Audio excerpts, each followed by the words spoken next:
Imagine this: you're sitting at your desk, surrounded by a mountain of tasks. The clock ticks slowly, each second stretching into eternity as your mind wanders. Just as you think about escaping to a world where deadlines don't exist, a little idea sparks in your brain: the Pomodoro technique.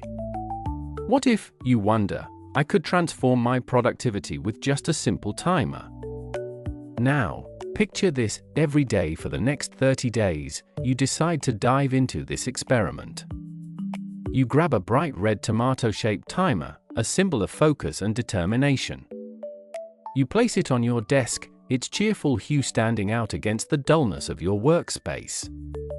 It's time to embark on a journey, one that promises a better way to work, to focus, and to conquer those endless to-do lists. Day 1 dawns, and you set your timer for 25 minutes. As the ticking begins, you dive into your first task. The world around you fades away. You're not just working, you're in a bubble of concentration, a cocoon where distractions can't touch you. Your mind races, ideas flow, and before you know it, that 25 minutes is up. It feels as if you've just emerged from a deep dive into a pool of creativity and focus. But wait! There's a catch. Once the timer rings, you take a short break, just 5 minutes to recharge. You stretch your arms, sip a bit of water, and maybe even glance out the window. You can feel your mind buzzing, ready for round 2.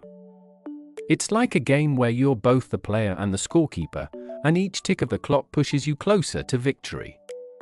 As the days roll on, you begin to notice something magical happening within you.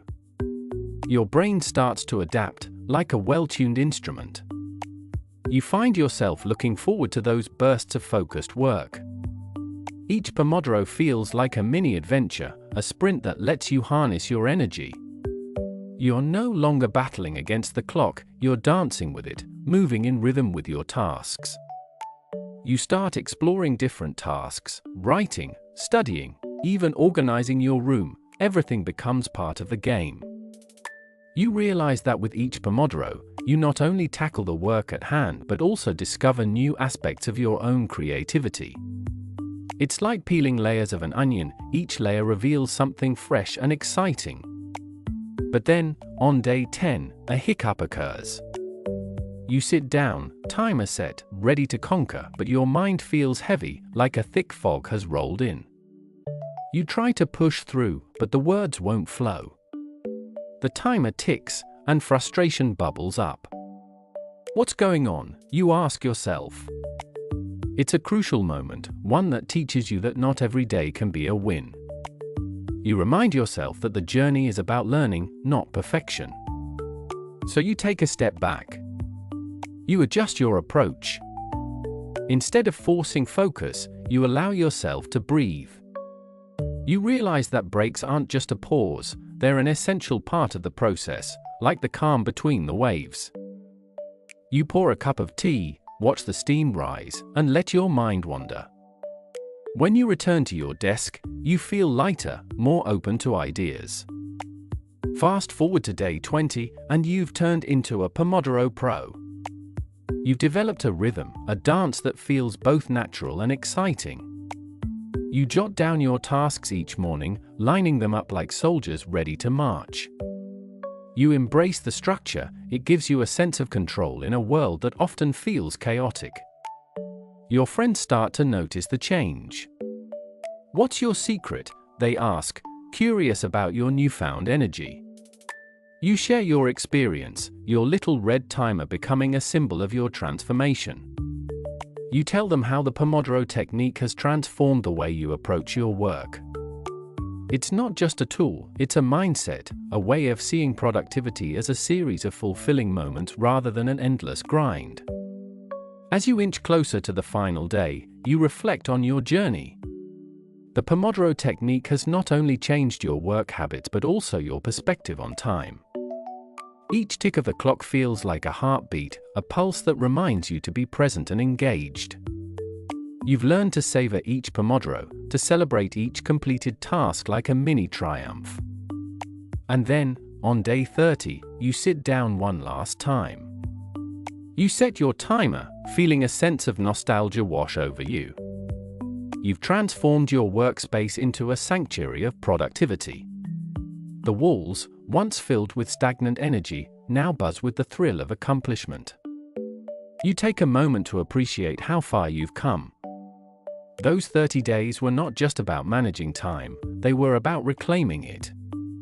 As the timer rings for the final time, you lean back in your chair, a smile spreading across your face. You've not only completed tasks, you've built a new relationship with your work. You realize that productivity isn't just about getting things done, it's about finding joy in the process, about creating little victories that propel you forward. So, what's next? You wrap up your experiment with a sense of eagerness. You've tasted the sweetness of focused work, and now, you want to continue. You can already feel the excitement bubbling inside you for what's to come. You think about how you can share this experience with others, encouraging them to try the Pomodoro technique for themselves. Imagine the possibilities. Picture your friends embracing their own red timers, discovering their focus, and conquering their tasks. You can almost see the smiles spreading across their faces, the sense of accomplishment lighting up their eyes. You've started a ripple, a movement where everyone can transform their relationship with time. As you conclude your 30-day journey, you invite your viewers to join you. Have you ever tried the Pomodoro technique? You ask, a spark of curiosity igniting in your voice. What has your experience been like? I'd love to hear your stories. And just like that, you end with a warm invitation.